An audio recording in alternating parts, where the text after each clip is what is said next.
bien que ce ne soit pas très drôle, c'est vrai que ça me tire un petit sourire. Écoutez, il y a deux cas qui sont assez extravagants, assez extraordinaires aussi. Il y a d'abord un prix Nobel de chimie, 1918, qui s'appelle Fritz Haber. C'est un Allemand. Je vous passe les détails parce que c'est très long, mais Fritz Haber, qui a reçu le prix Nobel en 1918, est un criminel de guerre.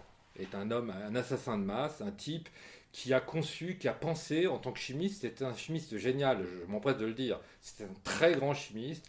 Il a conçu, il a imaginé la guerre, ce qu'on appelait la guerre des gaz. Et il a été le premier dans l'histoire des hommes à concevoir des armes chimiques susceptibles, capables de tuer des milliers d'humains en quelques minutes. Et c'est ce qui s'est passé le 22 avril 1915 sur le front belge.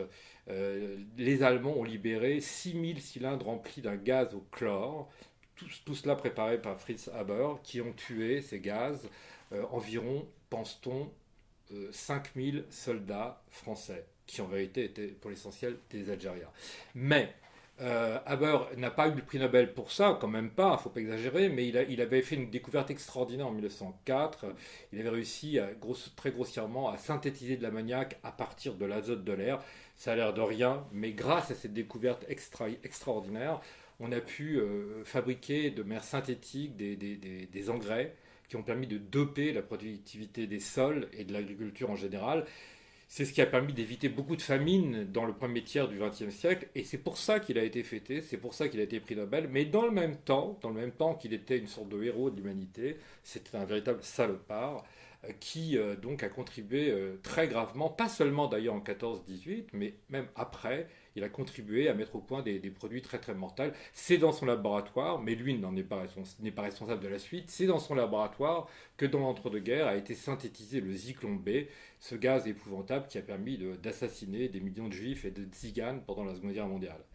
Il n'en est pas responsable car lui-même étant juif, aussi paradoxal que ça paraisse, a été obligé de s'exiler après l'arrivée d'Hitler au pouvoir en 1933. Il est mort une année plus tard en exil en Suisse. Néanmoins, c'est une figure épouvantable. La deuxième figure, très rapidement, c'est Jean-Marie Lens. C'est un Français, lui. Il a été prix Nobel de chimie en 1987.